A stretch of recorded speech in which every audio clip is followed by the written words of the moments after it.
Today we celebrate St. John Francis Regis. Born into a family of some wealth, John Francis was so impressed by his Jesuit educators that he himself wished to enter the Society of Jesus. He did so at age 18. Despite his rigorous academic schedule, he spent many hours in chapel, often to the dismay of fellow seminarians who were concerned about his health. Following his ordination to the priesthood, John Francis undertook missionary work in various French towns. While the formal sermons of the day tended toward the poetic, his discourses were plain, but they revealed the fervor within him and attracted people of all classes. Father Regis especially made himself available to the poor. Many mornings were spent in the confessional or at the altar celebrating Mass. Afternoons were reserved for visits to prisons and hospitals.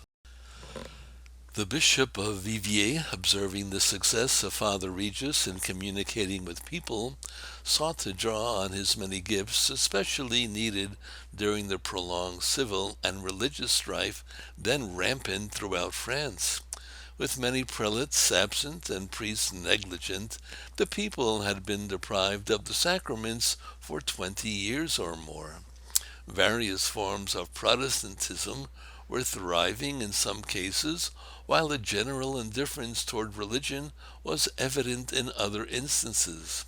For 3 years, Father Regis traveled throughout the diocese, conducting missions in advance of a visit by the bishop. He succeeded in converting many people and in bringing many others back to religious observances. Though Father Regis longed to work as a missionary among the Native Americans in Canada, he was to live out his days working for the Lord in the wildest and most desolate part of his native France. There he encountered vigorous winters, snowdrifts, and other deprivations. Meanwhile, he continued preaching missions and earned a reputation as a saint. Upon entering the town of Saint-Ondé, one man came upon a large crowd in front of a church and was told that people were waiting for the saint who was coming to preach a mission.